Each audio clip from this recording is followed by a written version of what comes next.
This episode of the Golf Gambling Podcast from the Sports Gambling Podcast Network is brought to you by Game Time, your home for the lowest price last minute ticket deals. Download the Game Time app and use promo code SGPN for $20 off. We're also brought to you by Underdog Fantasy. Play Underdog's Pick'em for a chance to win 100x your entry. Promo code SGPN at Underdog Fantasy for 100% deposit match. Finally, we're brought to you by Hall of Fame Bets, the sports betting research platform for parlays, player props, game lines. Download the HOF Bets app or visit hofbets.com. Use promo code SGPN to get 50% off your first month and start making smarter bets today.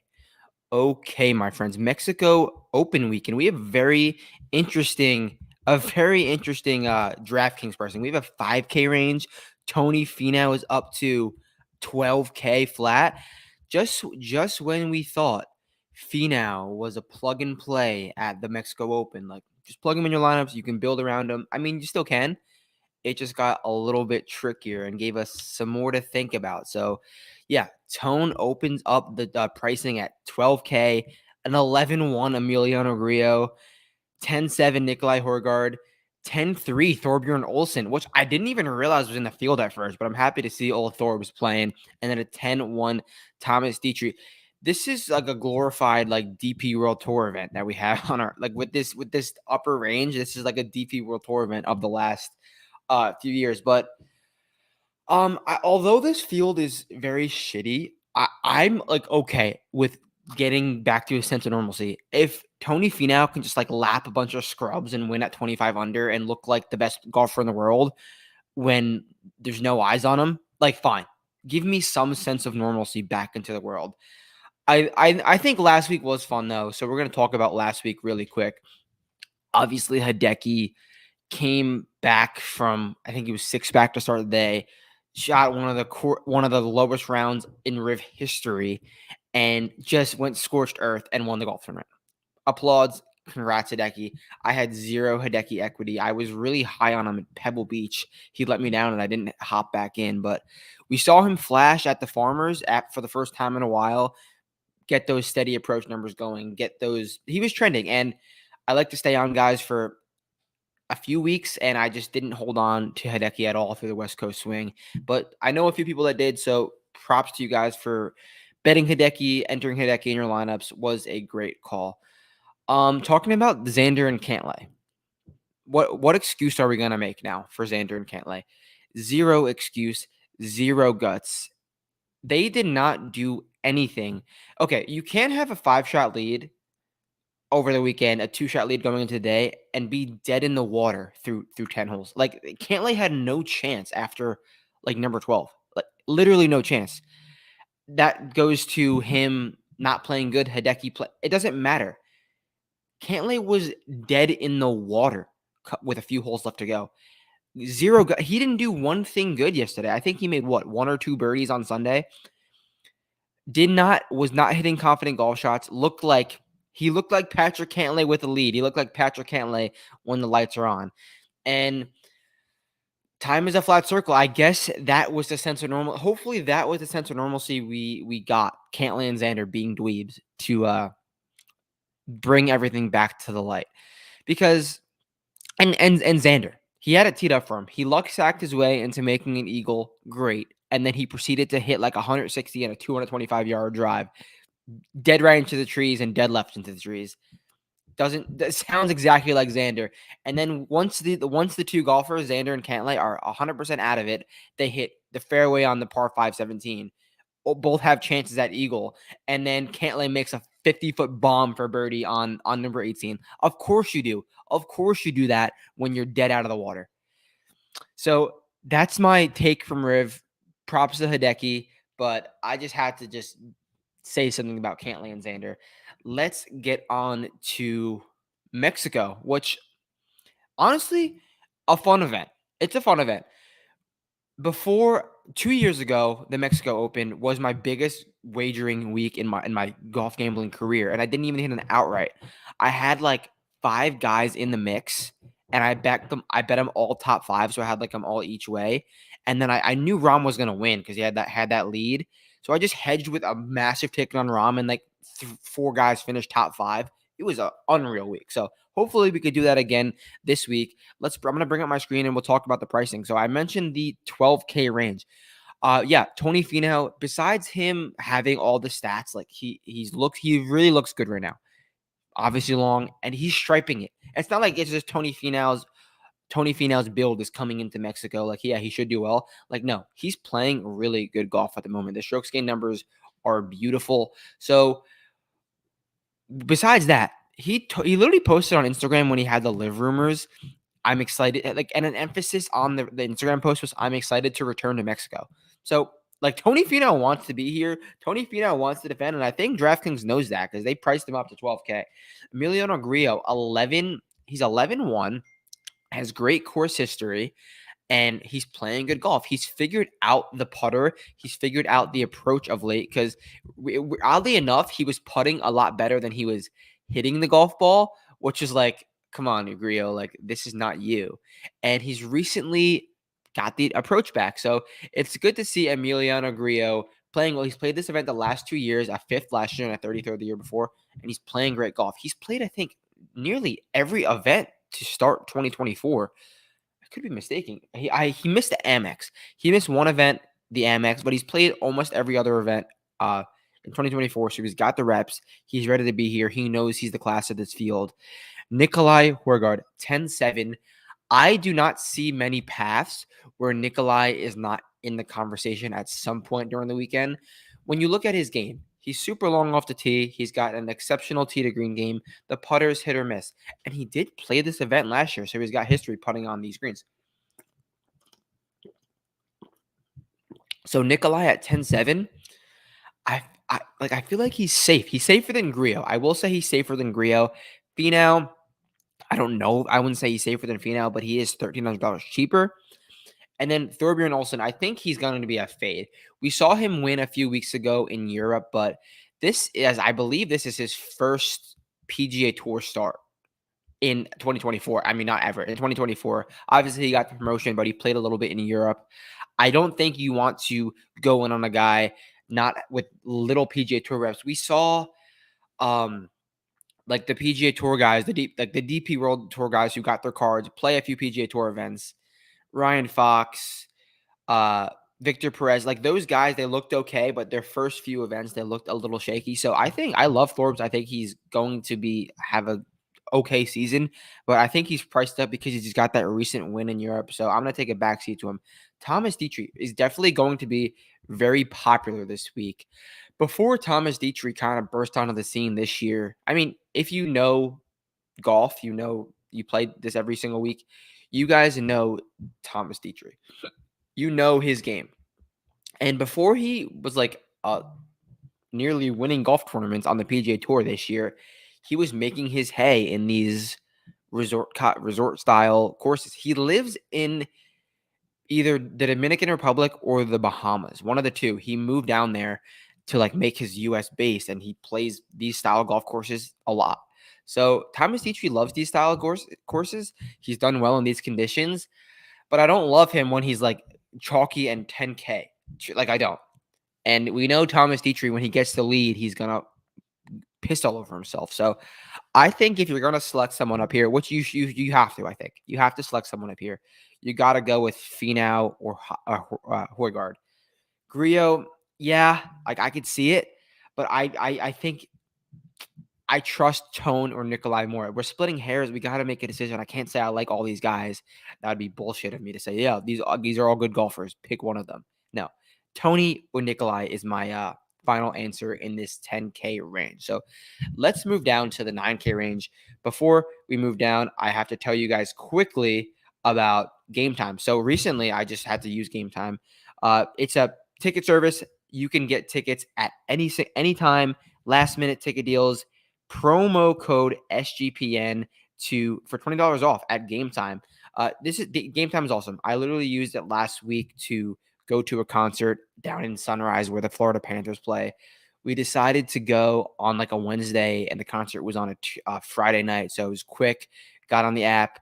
Cody Johnson was an awesome show. So without Game Time, probably would not have been able to see. I saw the seats from the Game Time app, and I was like, bang, these are awesome.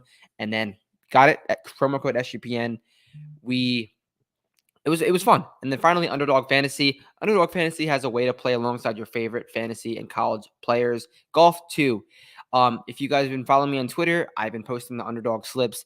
I'm only posting Underdog lottos. I'm not doing any more 2 legs, putting $500 on every slip. Not doing that anymore because it's betting on parlays is a losable strategy.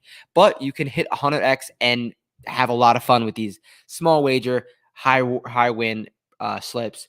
When you sign up, use promo code SGPN. Underdog will match your deposit up to $100. Promo code SGPN. Okay, let's get down to this 9K DraftKings range. Keith Mitchell down to Mark Hubbard. This is a fun range, if I'm being honest. I just hate when my screen does this. There we go. Okay. Keith Mitchell down to Mark Hubbard. It's still doing it. I'll just talk because you guys know the range. Yeah. So Keith Mitchell is coming. This is a golf course where I think Keith Mitchell, I mean, obviously, I think it just can Keith do it? Because he always has a good course fit, and then it's like he just never pans out. So when you think Keith Mitchell, long and straight off the tee, a bomber, like can get hot with the putter, but it's like when he's chalky, he never pans out. I kind of like Keith Mitchell when there's less eyes on him than we're seeing now. So I'm not sure if Keith Mitchell at 9,900 is a good play. I prefer a guy like Stefan Jaeger. He's just been playing a lot better golf, more consistent golf, and he has multiple paths to succeed. Jaeger can be out of the mix and come back late. Jaeger can get off to a scorching hot start and then fade, but still be there. Whereas Keith, I'm like, it's either all or nothing. Like he's not gonna backdoor anything. Jaeger will backdoor something, which I think Jaeger is always a great DFS play, and I really love him. Patrick Rodgers, 9,700. There's no reason Rodgers should not he's too talented to not contend, and he just played the Genesis. He missed 2 straight cuts, I believe, but he's hitting the ball well. He's missed back-to-back cuts, but he finished top 10 last year. He's hitting the ball a little bit better now. It's just like what you're getting with Rodgers is mental. Like he's got the talent, but is he gonna do it? Taylor Pendrith, I really like. He's 1 slot lower than these guys, and he fits the narrative of a bomber who could heat up with the wedges and find a hot putter. Don't look now, but Taylor Pendrith already has 2 top 10s in 2024. He finished T30 here last year. That means he played all right. And he did that last year with hitting the driver poorly. Like he hit his driver really bad last year and still finished inside the top 30. And he's a much better driver than he's a really good driver to find success rather than hitting his driver poorly last year. You know what I'm saying? Taylor Pendrith is a great driver, definitely one of the better drivers in this field for how weak this field is. So I love Pendy at 9,600. EVR, 1 in Mexico, but he's a very, very streaky player, and he is not hitting the ball nearly as well as he hit when he won in the fall. So I want to take a backseat to Eric Van Rooyen. I'm also going to take a backseat to Mackenzie Hughes because I prefer Mackenzie Hughes when you got to scramble, when the conditions are harder, not when you got to go to 25 under and rely on your driver. Like Mackenzie Hughes doesn't really have that part of his game. The best ball striking category he has is long irons, which will suit this course, but I don't want to lean on just a long iron player. You got to be able to hit it long. You got to be able to hit middle irons close and make a ton of putts. I don't want a guy who's going to be scrambling for pars or birdies because that's not where I want Mackenzie Hughes. I do like Ryan Fox at 9,300. Ryan Fox has the complete game. Ryan Fox is like, he's an above average driver and a solid everywhere else. It's a good formula, and it's just him. He's got to get past. And he finally got over the hill last year on the DP World Tour. He won a few times. He was kind of a notorious choker, but he looks good. So I do like Ryan Fox. He was played well in Phoenix, and he kind of pissed all over his leg on Saturday. But I could see how those conditions will make you play poor golf because that's not really doesn't really suit Ryan Fox if you're asking me. All the rowdiness, I'd much prefer him here. Ryo Hisatsune 9,200, a winner in France. more of a driving accuracy wedge player, but he is very talented he has the iron game to contend here. I'm worried about the driver, but he could definitely make it happen with the irons and then find a hot putter. He's one of the better iron players in this field, to be honest. Mark Hubbard and I missed Brandon Wu. Brandon Wu finished third here last year, but he's not really hitting the ball too well right now. I want to see where Dylan Wu is priced. Dylan Wu is priced at 6,900. That is a no-brainer. If you want one of the Wu brothers, pick Dylan Wu. Just neither of them are playing great golf right now, but both of them have similar upside. And Brandon Wu last year when he finished T3, he did that losing strokes ball striking. He did it all short game. Not repeatable. If you want a Wu brother, pick Dylan. Okay, the next guy is who was I just at? Mark Hubbard. Yeah, Mark Hubbard he's gonna be playing from behind with the driver. We know that, kind of like Rio, but he's got the rest of the game to make it happen. He finished T18 last year. He was second in the field on approach. Like I just said, he's gonna be losing strokes with the driver, not losing strokes, but not gaining a ton. So he's going to have to make it happen with the irons. And he finished second in the field on approach. He is not hitting the ball well, like amazing right now. Nothing crazy, nothing bad, but this field is a bunch of dweebs. Mark Hubbard should be one of the better iron players in this field. Mark Hubbard should know how to make it happen in the field. I'm sorry about my screen share. It's like just it doesn't scroll sometimes. Okay, let's go down to this 8K range. Davey Thompson down to Maverick McNeely's 8,100. And also, okay, I'll start with Maverick McNeely. He's $8,100. That seems like a blatant misprice because he's coming off of an event, the Phoenix Open, where he was in contention on the weekend. And that was the first time Maverick McNeely gained strokes across the board in every strokes gain category since 2022. Obviously, he's been dealing with an injury. It looks like he's back. So Maverick McNeely at $8,100. We don't get many options to run him out when he's one of the more talented players in the field, and we do now. Now, like I just said, looks like a misprice, probably going to be really chalky, but I could just envision fading a chalky Maverick McNeely and him just coming through. Like if you guys play DFS, you're like, oh, of course, when everyone plays Maverick McNeely, he does well. I could just see that happening because in a field like this, Maverick is one of the better players, and he should be in the nine. Why is Maverick McNeely $8,100, Keith Mitchell $9,900? Like, what the hell are we doing here? So I like Maverick at $8,100, but he might be chalky. His buddy Austin Eckroat, not his buddy, his DraftKings partner, Austin Eckroat, $8,000. Eckroat is going to hit every fairway. Eckroat is going to be a fairway king here, and then from there, he just got to tap into his iron game, which can get hot, and the putter can get really hot. We saw Eckroat flash was that in Hawaii where he flashed, and then once he got that lead, he didn't really fare too well over the weekend. Okay, let's pull the screen back up, see who else we got in this 8K range. Mike Kim. I really do like Mike. I've never said I like Mike Kim going into the week, but I think I like Mike Kim. Mike Kim is hitting the ball really well. Like, I'm shocked as to how well his ball striking numbers are, and he's not afraid to take it deep. Like Mike Kim won the JDC at like a zillion under. They're gonna have to take it deep this week. He should be confident. He seems confident on Twitter if you follow him, and like he just was in the mix at Torrey Pines. He could damn sure do it here. And like the winners at Torrey Pines or the guys that play well at Torrey Pines, John Rahm, Tony Finau, who won this event the last 3 years. John Rahm, Tony Finau. I'm not saying Michael Kim is John Rahm, Tony Finau. I'm just trying to connect dots here. So I do like Mike Kim at that price. And then right above him is Justin Suh, 8,300. I love Justin Suh. I am high on Justin Suh at a macro level in 2024. He gives you that really high-end driving upside with a really hot putter. The iron play is hit or miss. But I will say his last few starts, he's hit his irons really well. So that's definitely really intriguing from Justin Suh, a guy who, I mean, the most important stat in golf is driver. You got to hit your driver long and straight. And Justin Suh gives you that. So I like that. And we've seen him in contention a few times in the fall. Like he's a former top amateur in the world. Like he's a former top stud. This guy has game, and it's just a matter of time for Justin Suh. The rest of this 8K range up top, I don't really love. I am not doing the Jake Knapp thing.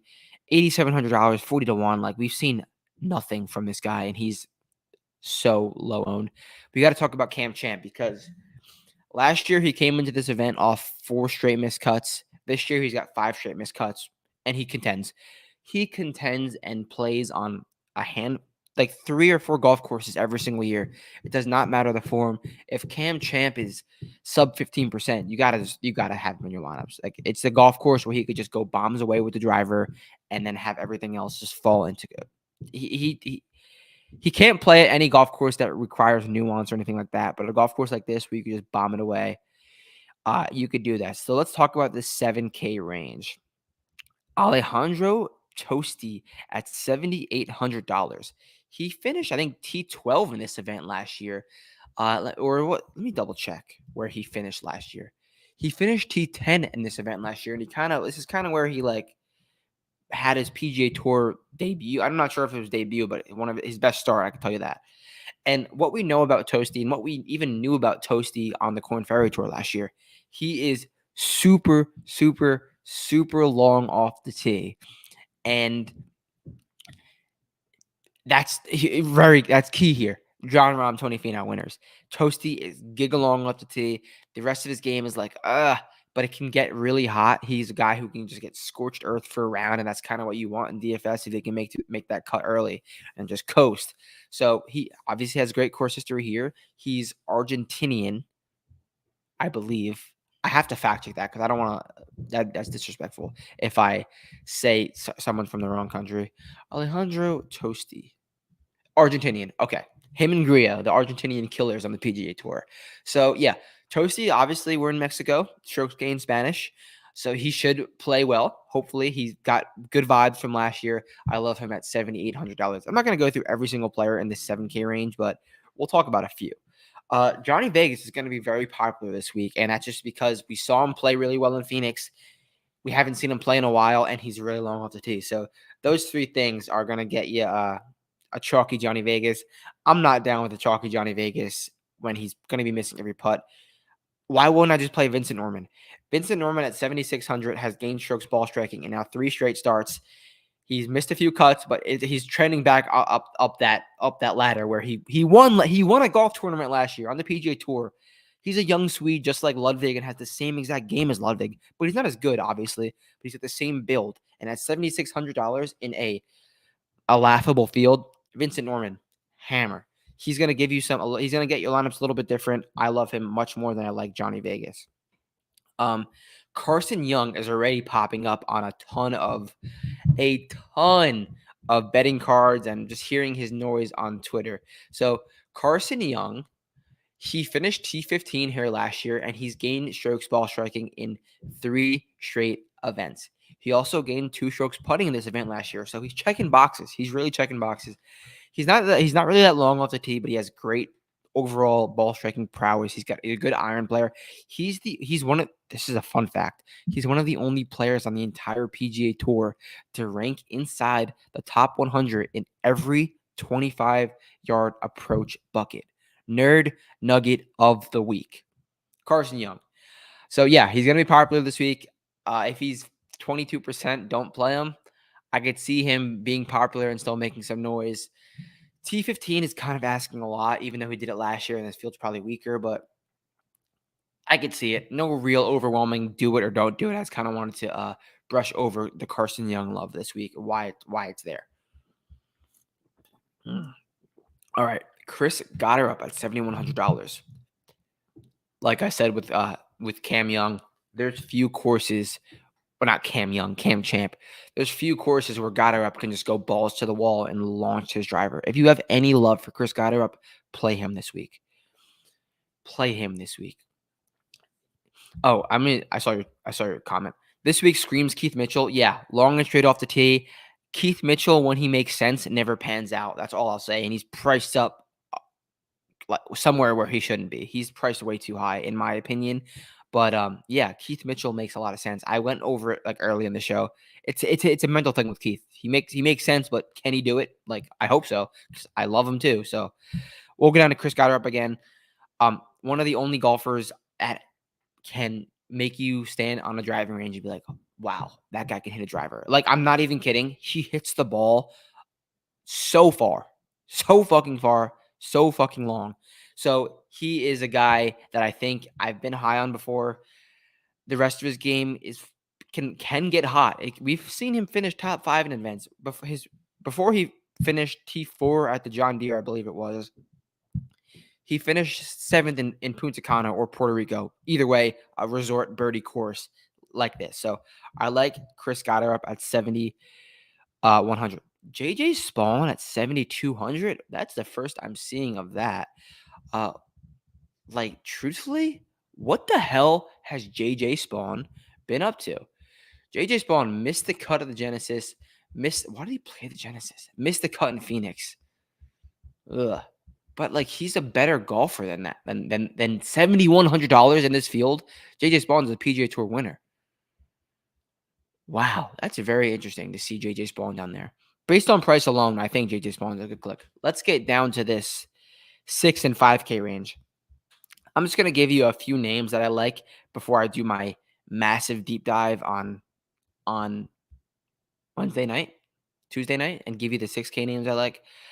I really don't think you have to go this far down. I really don't know. If you want to play Carlos Ortiz's brother, he's at $5,200. Come on, screen. Okay. I really don't think you have to go this far, like I said. Let's see. Nico Echeverria, $5,500. He won an event on a course like this, so I'm down. I'm down. The Cootie brothers, $6,500 and $5,500.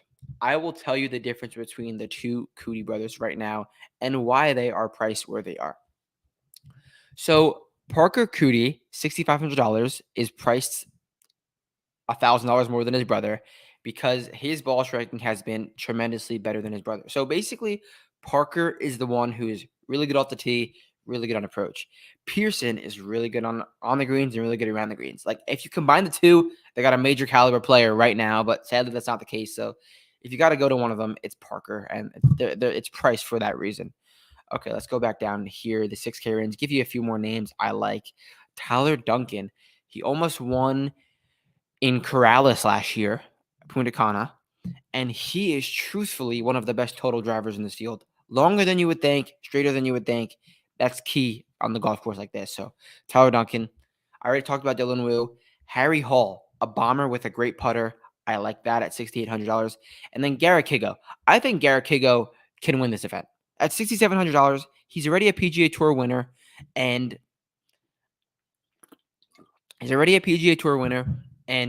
he has the talent. He's finally hitting the ball well too.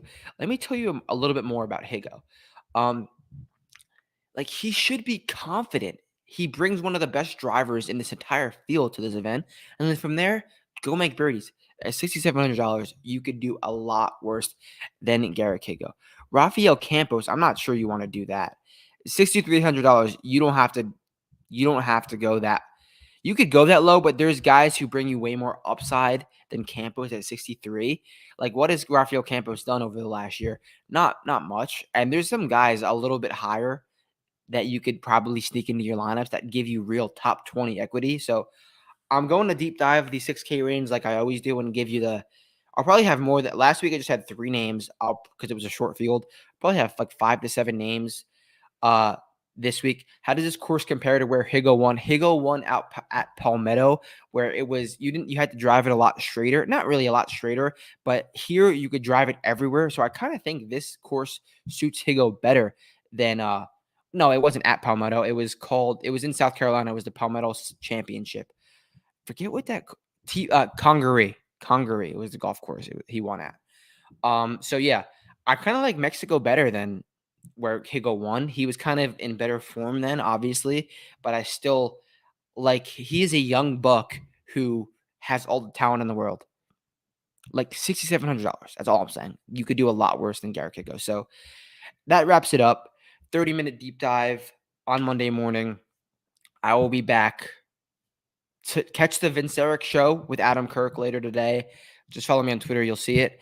And then a bunch more stuff from Golf Gambling Podcast. We got the betting show with Steve and Capper tomorrow night. I will have $5,000 golf bets, 6K deep dive, final thoughts on Wednesday. A ton of content. We are doing this like no one else. Tell your friends. Keep supporting. We really appreciate it. And any questions, shoot me a DM. I will talk to you guys soon. Peace out.